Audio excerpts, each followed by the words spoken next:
Tonight, we talk about an absolutely huge conspiracy theory. So get your tinfoil hats and your fully functioning compass ready. Why should you work with Ed Locke? A better question is, why wouldn't you work with him?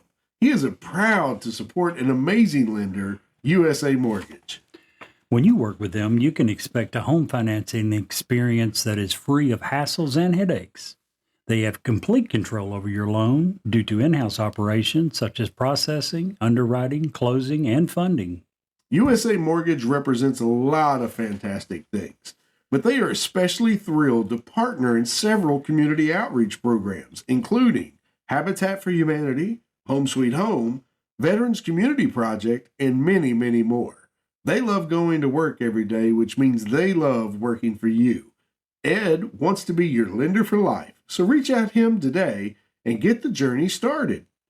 If you would like more information, please reach out to Ed Locke at area code 502-680-0953, NMLS 448908, USA Mortgage NMLS 227262. USA Mortgage is an equal housing lender. This is not a commitment to lend. Additional terms and conditions may apply. For licensing information, go to www.nmlsconsumeraccess.org.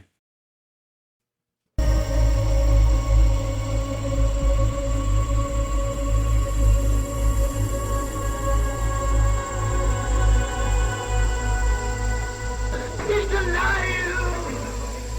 Have you checked the children? Get out!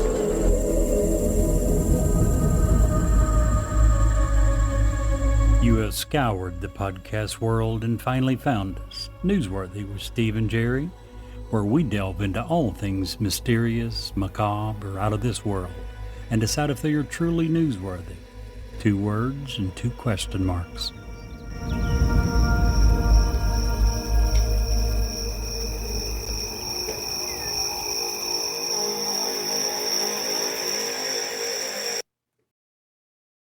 Jerry, I am so sad tonight. Why is that? Man, I asked my girlfriend yesterday if I was the only one she'd been with. And? She told me, yeah. Everybody else were 9s and 10s. Oh, that's brutal. That is absolutely brutal. What a better way to start the show with than just busting out with a dad joke right out of the get-go. Especially when it's not a very good one. That one's good. That one's been around a while, been used for a while, but it's still a good one. Probably better than mine. This is mine. I don't know if you heard, but a local pharmacy got broke into. A couple of guys broke in and stole all the Viagra. Really? All of it? Yeah, sad too. Gonna have to go somewhere else if you need some. But the good news is the police did put out an alert to be on the lookout for 2 hardened criminals. No, I'm not. And no, I don't, because I'm a 1. Why do I need to impress anybody? If we had video, you'd see that. You know what I'm saying? I know what you're saying. So, Jerry, in the teaser, we teased a huge conspiracy theory tonight. To the tune of roughly 500,000 square miles huge. 500,000 Almost 500,000 square miles. Wow. That's huge, right? That's pretty huge. It's probably the biggest one we've done so far. Absolutely. So what is it? The Bermuda Triangle. Ooh-wee. That ought to be fun. Absolutely. Who's starting this one? Well, let's talk about a little history in the Bermuda Triangle, shall we? Things of weird stuff go... First of all, before we get into it, I'm not drinking any wine today, just so everybody knows. It makes me sad. Normally I have some sweet, cold red, but... There's another kind of wine? No. I've heard. Stella Rosa hasn't provided us with any sponsorship yet, so we don't have any tonight. But so the Bermuda Triangle, basically just some history about it. If you could take a pencil and draw a line from Miami to San Juan, Puerto Rico, And from Puerto Rico up to Bermuda and then back to Miami, that is the dreaded Devil's Triangle, Bermuda Triangle, whatever. Now, there are reports of strange happenings in here all the way back from the time of 1492 when Christopher Columbus first came to the Americas. He saw flashing and flying fireballs, as he called it, mermaids, monsters, all in this area. And we'll get into all this stuff and reports in a little while. The one that really probably gave the Bermuda Triangle its name, and there were several, the Sea Venture in 1609, the Patriot being sunk in 1812, the USS Pickering was sunk in 1800.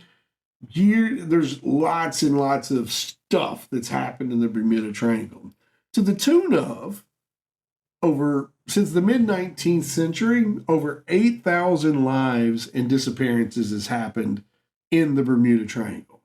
That's a lot of people. It is. On the surface. See what I did there? Surface. At least What makes you think those bodies are still floating on the surface?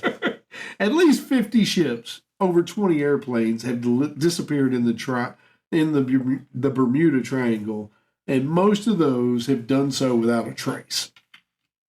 And we'll get into all the reasonings and the cool things there. But this thing really, really took flight, if you will. Took flight. There you go.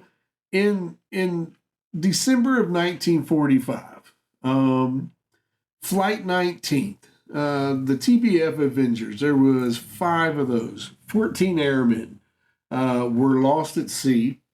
And then later that same day, a PBM Mariner, which is a actual plane that can land in water, also was lost without Which a trace. was sent to rescue them. the 5. Yes. Right. There was 2 of them sent up, and the one that was lost within 20 minutes of leaving the Florida coast.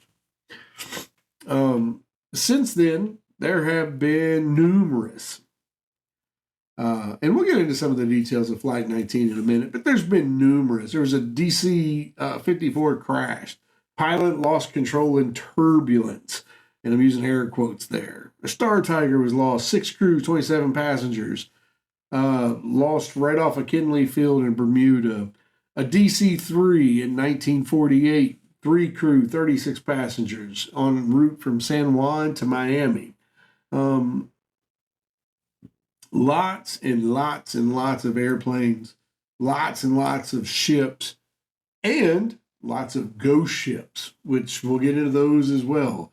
The Bermuda Triangle you can't talk to a local in Miami or Bermuda or Puerto Rico that doesn't have a story about somebody they knew or somebody's uncle's brother's cousin's sister-in-law who had something happen to them in the Triangle.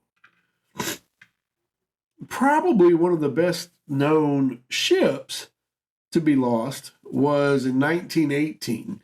The USS Cyclops left Barbados, and within just a few short hours lost all three. On a very clear day, it was noted, was lost with 306 crew and passengers en route to Baltimore. On a clear day, no Mayday call at all. Whatever happened to it happened pretty quick. Yep. I'm doing a lot of talking, Jerry. Yes, you are. I don't want to start arguing, disputing with you just quite yet. So, well, there you go. I appreciate let that. you Just going to let tell me the sit out here. stories. That's Yeah, all pretty right. much. That is okay. So let's go back to the one that caused it the most. And that would be Flight 19. And let me pull up my notes here, Jerry, because notes are a good thing to have. And you wonder why I just want to say this in most terms, because Jerry often makes fun of me because I have like 6 notepads around here that I keep notes on. He's like, why don't you just put them on Gmail or whatever? And I'm Digital. like, digital. And this is why, because I have to search for them and look for them and end up with 17 tabs open and I don't know where the music's coming from. He says that, but do you want to tell folks what happened a couple of weeks ago when you left all of your physical notes at work? Hey,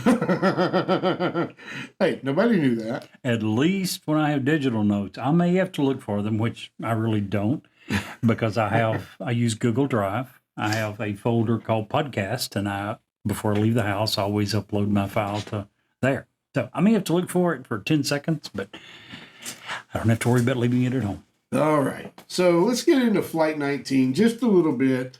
We could spend 4 or 5 hours on the weirdness and the intricacies of what happened to Flight 19. We're not going to do that because we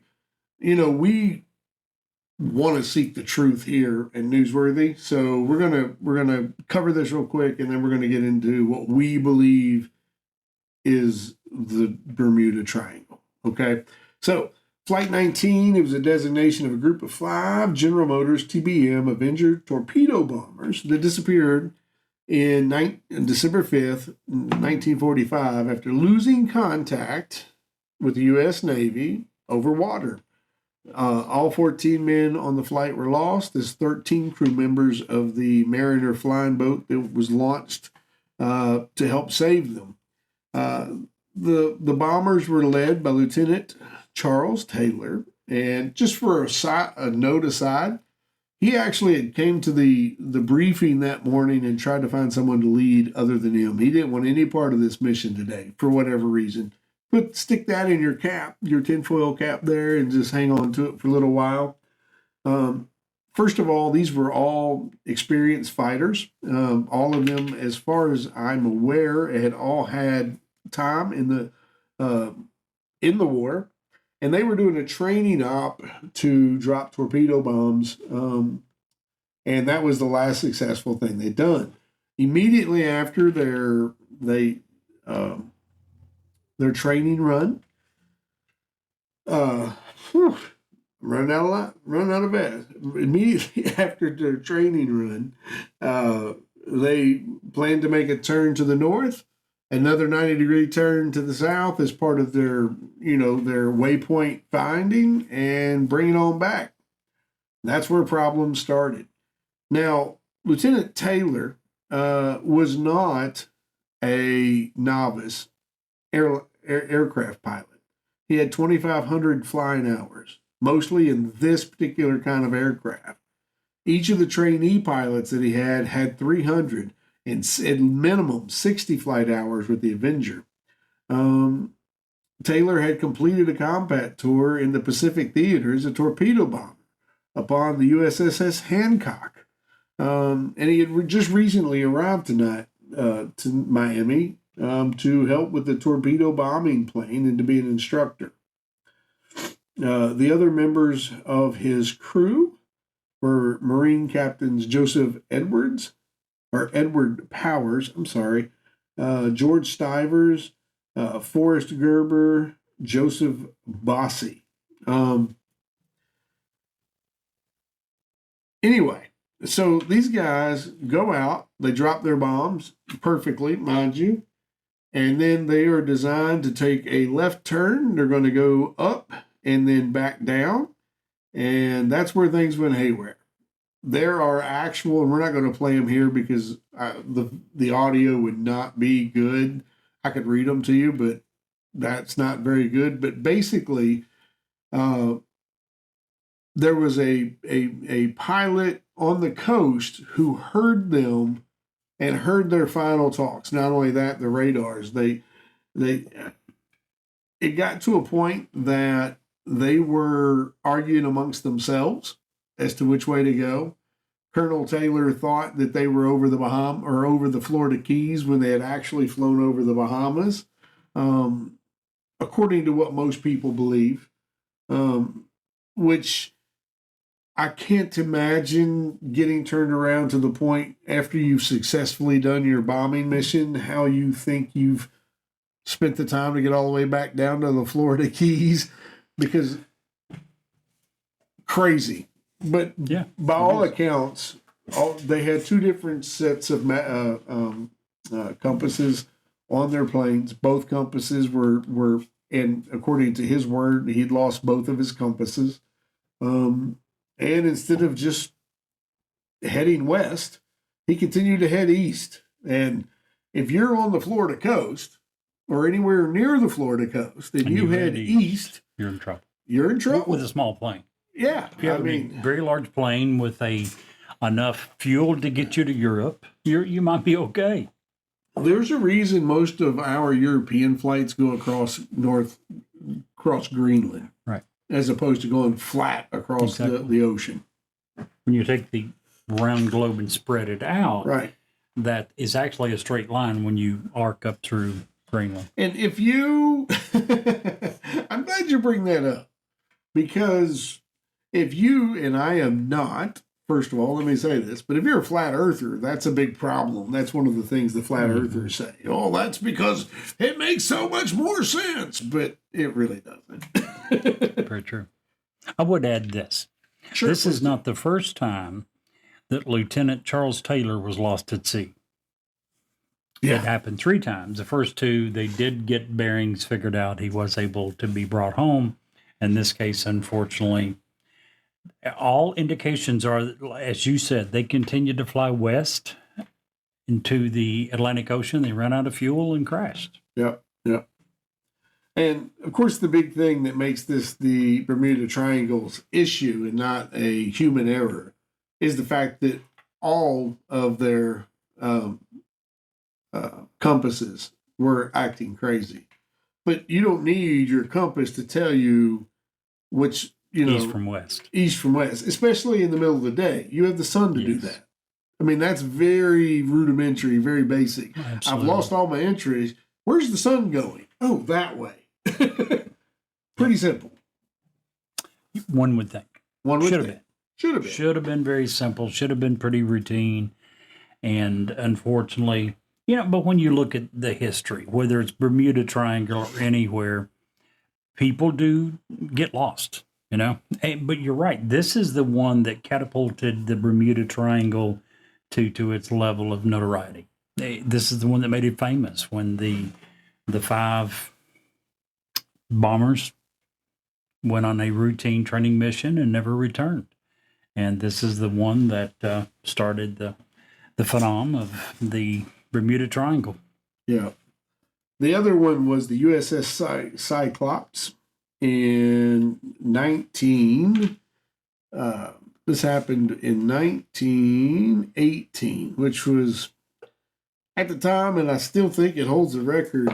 The ship was lost. 306 crew. Was the single largest loss of life in the history of the Navy, not directly involving combat. And this ship was thought to have been captured or sunk by German raiders or submarines because she was carrying 10,800 tons of manganese, or used to produce munitions. But the German authorities at the time and subsequently have denied any knowledge of the vessel.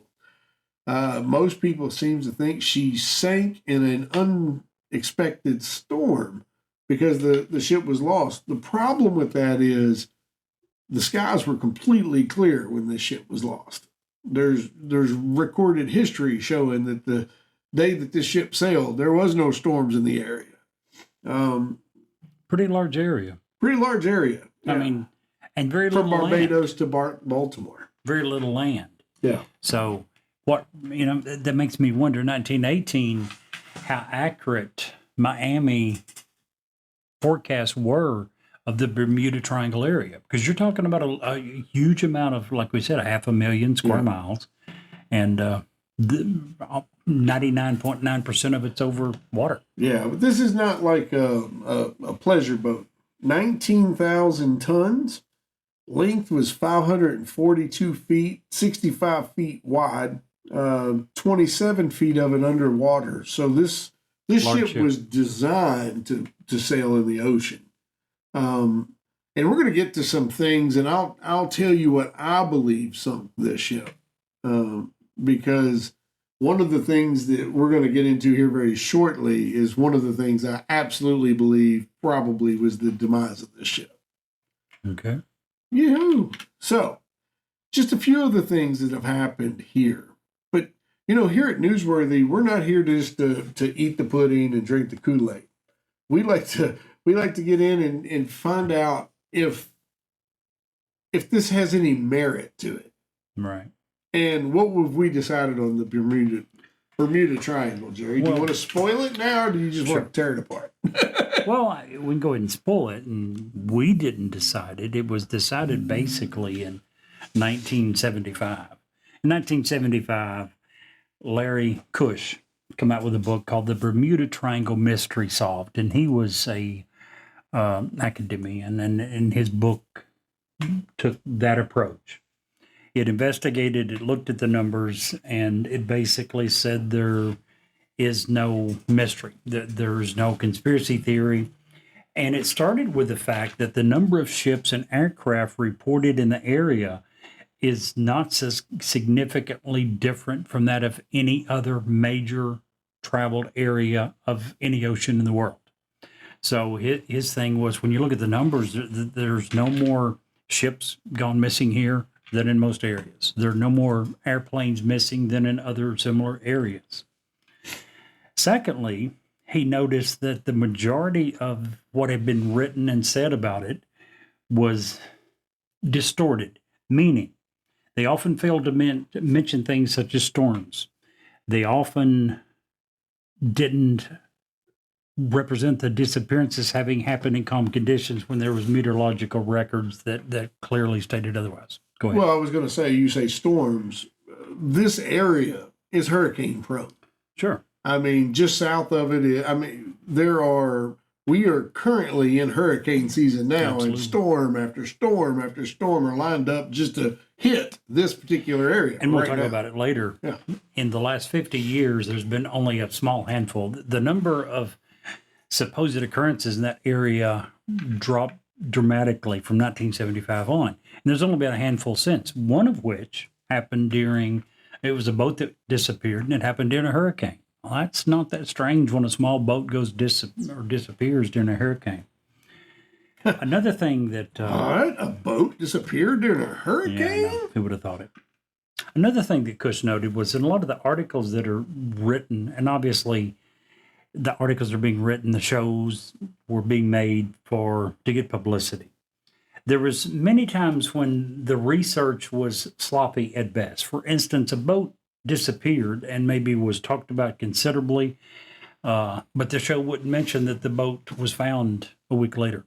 The boat wouldn't mention the storms, as we mentioned earlier.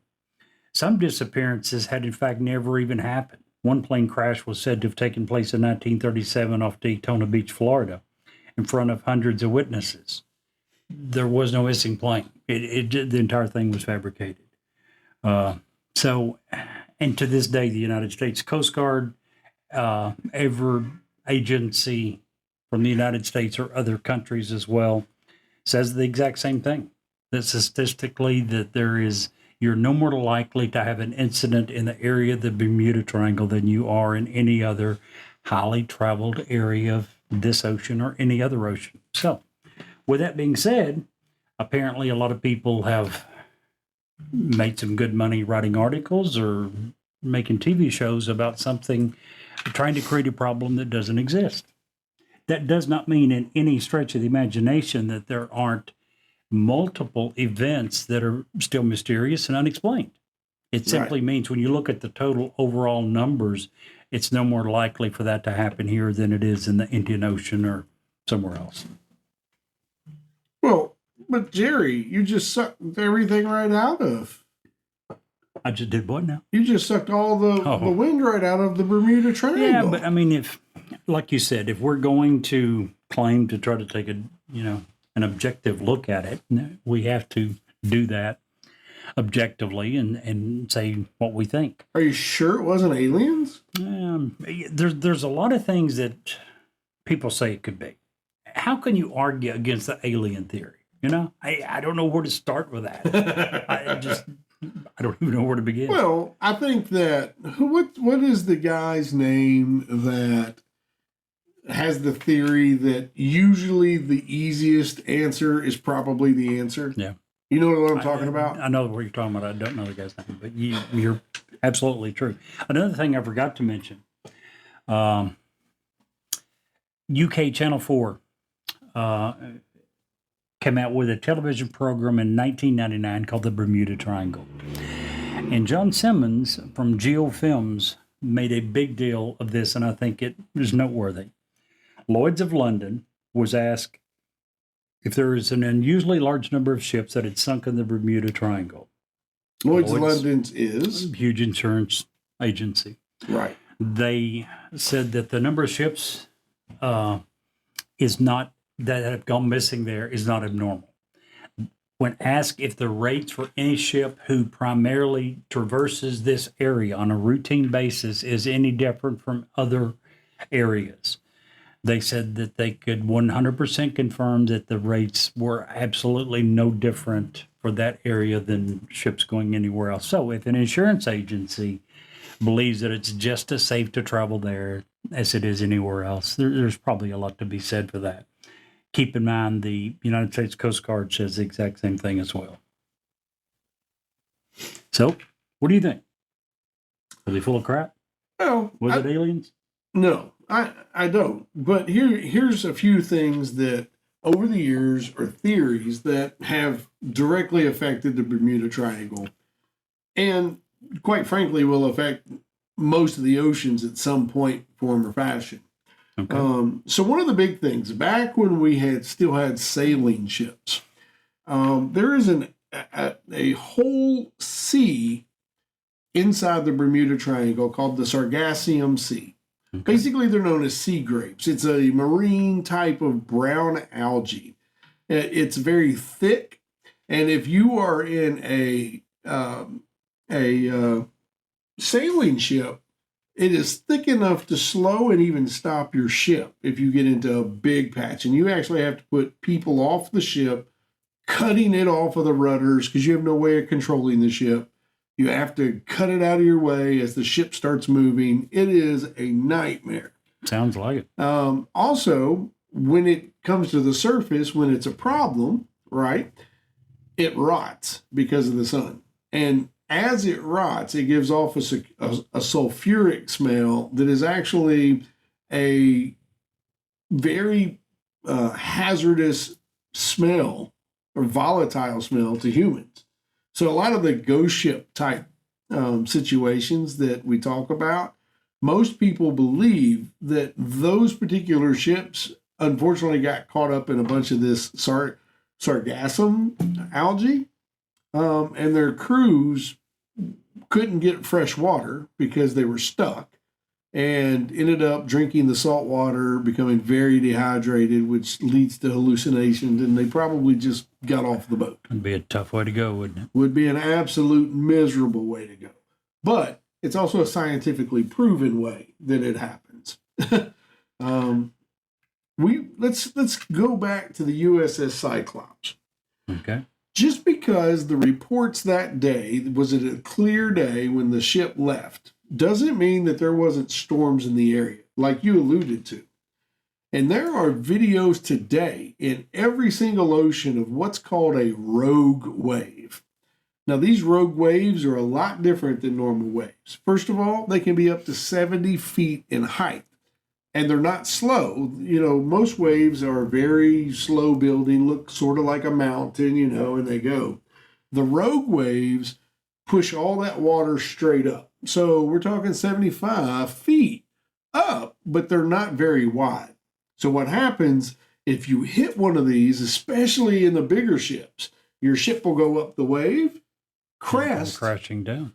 And if it can't support its weight, guess what happens? While it's at the top, it breaks in half. Yep. So when it comes down, it has nowhere to go. And of course, a ship that has been broken in half sinks very, very fast. And even if that didn't happen, what's going to be the effect of most ships to fall 75 feet? It's going to it'll go straight down into the water and submerge itself, one way or the other.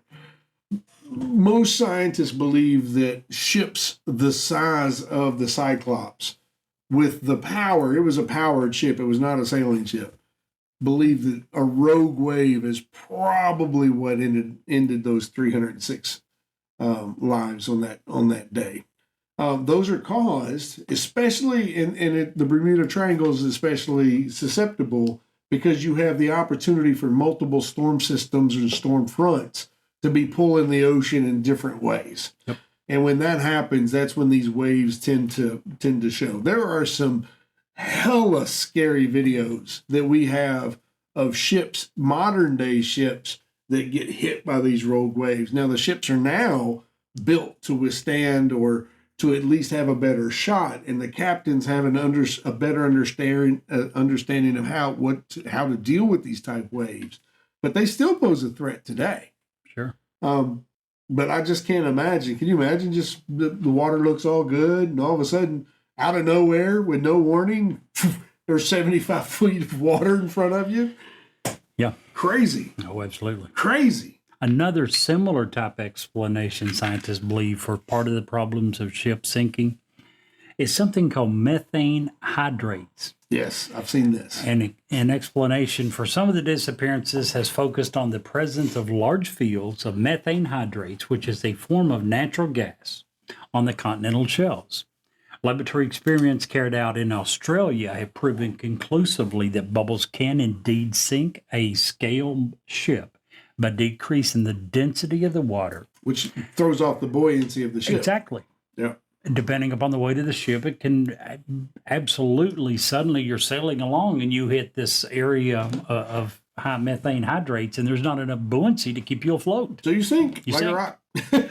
Another problem with buoyancy, for those people that don't understand, is the reason that you can have a cruise ship the size of 4 city blocks and that's made of metal and heavy. It's the reason anything stays afloat. Yes. Buoyancy. Yeah. Doesn't matter if it's a limb that's fallen into a creek On a or much smaller cruise ship. scale, but on a big Absolutely. scale.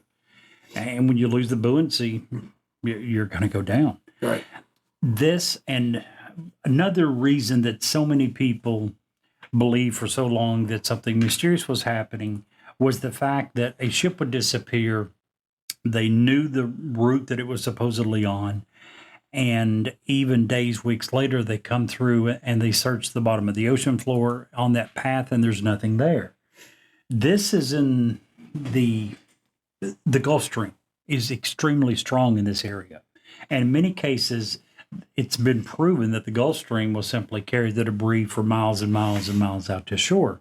And that can and often does happen. So, yeah, whether it's violent weather, whether it's methane hydrates, whether it's one of the other things that we've mentioned, the bottom line is this area is no more dangerous. And if you find out that you're going to Bermuda, Bahamas, wherever in that vicinity on vacation, there's no reason to be alarmed.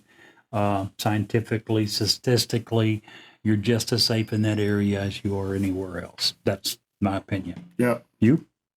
Oh, absolutely. You had asked me a long time ago if I would, when I got my license to fly, you asked me if I would have any hesitation, and the answer was no. No. Because we have modern tools. We have modern abilities to navigate, and everything is, and especially in a plane, is redundant. So we don't have just a system now. We have, and we're trained to use multiple systems. So, anywho, so there is one other thing that we didn't cover. What's that? And it's probably the neatest one for me because I'm kind of a rock nut. Bermuda is a volcanic island, right? Much like Hawaii. The difference is Hawaii's lava flow, where the lava comes from to, we can go anytime we want and see, lava flows on the islands of Hawaii. It's just a constant ooze, if you will. Those are only 200 miles deep.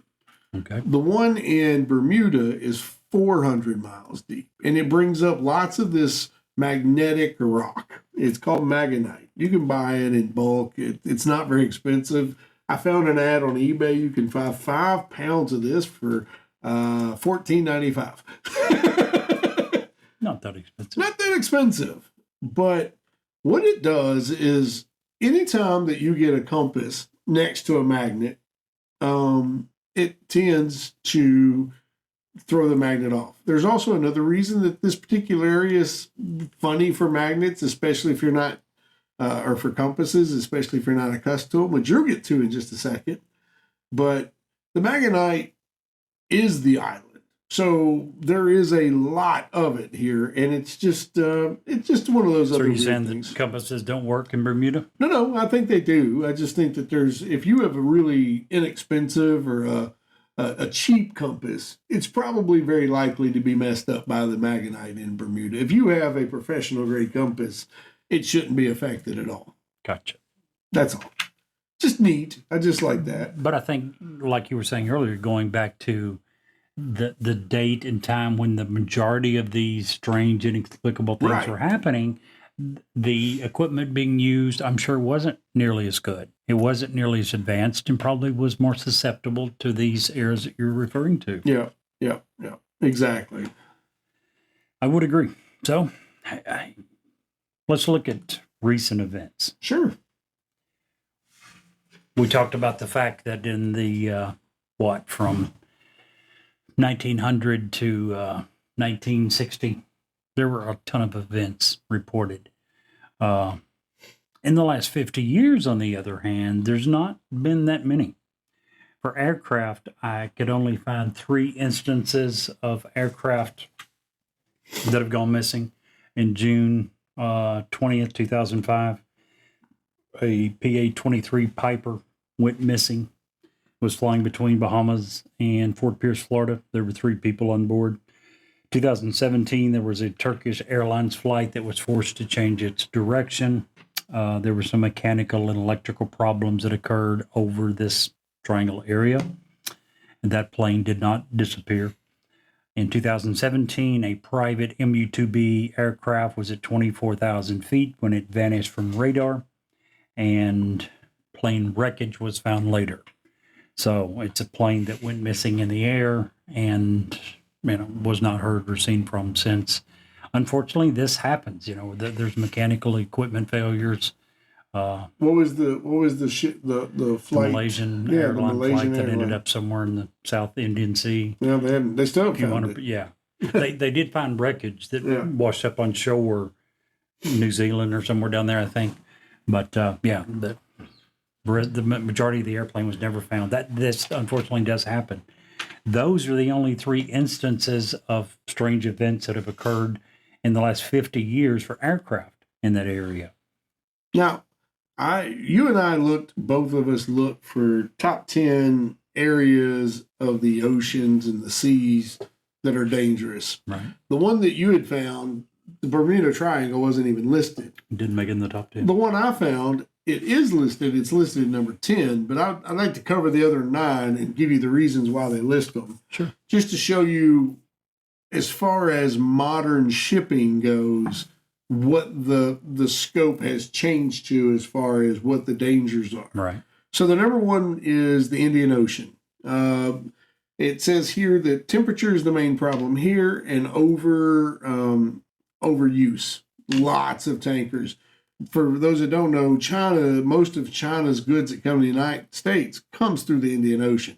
So just our consumption alone triggers a bunch of that. Sure. But the weather there, the Indian Ocean is probably one of the smaller oceans on the planet, and it is very warm. They have a lot of hurricane issues like we do, where the water creates these massive storms. Number 2, Margarita Island. This is about pirates. Keep that in the back of your mind because we're going to be revisiting that. But basically, this is right off the coast of Venezuela, and it has become a miniature pirate haven. They target tourist yachts that have little protection and usually have valuables on board. So if you're a yacht person, don't go around Venezuela. Cape Horn, which is at the very southern tip of South America, it has been dangerous since Magellan first found it. Don't ship down there. That's why we made the It's one of the reasons we made the Panama Canal. Sure. Because the weather there is intense. It's where the warm waters from the Pacific, the cooler Atlantic, and all of that's joining right down there at the Arctic Ocean as well. So there's all kinds of crazy going on down there. Number 4, anywhere around Indonesia. Just don't go. Again, pirates. Major shipping routes there. Pirates do not care to hop on your freighter and take it over, steal all your loot, and send you home dead in a box. Cape of Good Hope. Now, this is located... where is this at? It's near... Where is that? Sorry, I was having a brain fart there. Basically, it's weather related. Knowns of having clocked wind knots of up to 30 knots all the time, mixed with shallow waters, and all of the land next to it are rocky cliff edges. Makes it very, very perilous, especially for small craft. Did you figure The out where it Atlantic is? coast of South Africa. Yeah, okay. There we go. So it's on the western side of South Africa. Yep. Nice. What about this one, Jerry? The Gulf of Aden, Aden. No idea where that's at. It's another area that is of increasing concern to NATO, and they have actually issued warnings against vessels coming around here at all because of pirates. If you do go through it, they want you to hire professionals to defend you against the pirates. Where's that at? Deepwater Gulf in the Indian Ocean. It connects the Red Sea and the Arabian Sea. It's located Gotcha. between Yemen and Somalia. Makes a lot of sense. Yes, there. it does. Number 7. That's where the what was the name of that movie? Tom Hanks movie, wasn't it? Where the guys took over the ship, and then the United States Navy comes and takes care of them, kills them. I would look that up. Well, while you're looking that up, look up the Strait of Malacca, Malacca. It is also for piracy. So we have not went back to the days of Blackbeard, but there are pirates all over the world. Situated between Indonesia and Malaysia, it's a 900-kilometer long strait of Malacca, which, due to its narrow geography, is the perfect spot for ambushers to assault passing ships. Coordinated patrols by several governments have seen crime dramatically reduce. But if you don't see a police boat, be wary of all other boats in the area. The Gulf of Guinea, which is on the eastern side of... Where did you go away like that? Stop that. The Gulf of Guinea, which is replacing Somalia as the piracy hotspot of the world, mainly large tankers and cargo ships, and they ransom those off. It's bad. They say don't even go there unless you have armed protection. Jeez. Number 9, Somalia, which we knew that was going to be on here. Once the home of modern piracy, the Somalian coast is the largest stretch in Africa and has troubled reputation with piracy for years. However, since 2014, there's been a dramatic reduction in the amount of reported attacks, but that's mainly because of Sylvester Stallone and a group of 7 guys who went down and took care of a bunch of them in the Expendables. That's a joke. The Expendables didn't really do that. And then number 10, the Bermuda Triangle. It even says here that the unofficial area has become steeped in myth and legend, and through the disappearance of planes and vessels, nobody knows what caused these, but superstition is enough to keep some people away. That was a lot in there. I didn't mean to get it that deep into it. I apologize. You remember the movie Captain Phillips? Nope. You never saw it? Nope. Based on a true story. Huh? Yeah, Tom Hanks is the captain of this merchant ship that gets taken over by pirates. Ah, interesting. It doesn't end well for the pirates. Okay. I'll take your word You for watch it. it. It's a good movie. I think I will. Why not? So, Jerry, what do you think about the Bermuda Triangle? I think we've covered this enough to probably, I'm going to give it a thumbs down for sure. Yeah, I certainly do not believe at this point it needs more coverage. It had its 5 minutes of fame, Yeah. and that's been the entire conspiracy theory has been debunked. It is safe to travel in this area, safe as, any other area. So, yeah, Now, thumbs down. I will say, all of that being said, the oceans cover 76% of our planet, and yet we've yet to explore more than 5% of the total ocean. We know more about the surface of the moon and Mars It'll be one than of the we last things do we ever. our own ocean. So there you go. I'll just leave you with that. But I agree, thumbs down. This doesn't need any more coverage. Although it's a fun and interesting topic, I think, like you say, it's been thoroughly debunked. And the censure for me, the final straw for me, is the insurance. Yep. If the insurance says you can sail through there and I'm not going to charge you anymore, then I'd say it's gotta pretty be safe. Absolutely. They will never pass up on an opportunity to charge higher rates if there's anything to justify it. Absolutely. Awesome. Well, there we go. One in the can, Jerry, that we actually we decided we don't believe in. Not a lot of those, but there will be some. I'm impressed.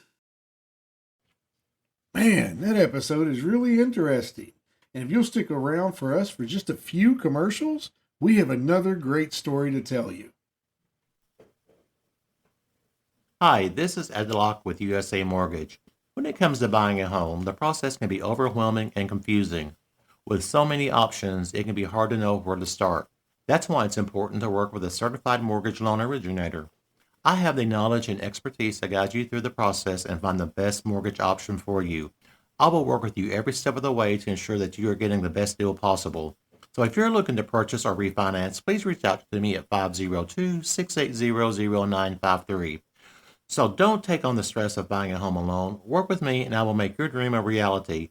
Trust the professionals and make your home buying experience a positive one. MLS ID 448908, DAS Acquisition Company, LLC, doing business as USA Mortgage, MLS ID 227262. This is not a commitment to lend. Additional terms and conditions apply. USA Mortgage is equal housing opportunity.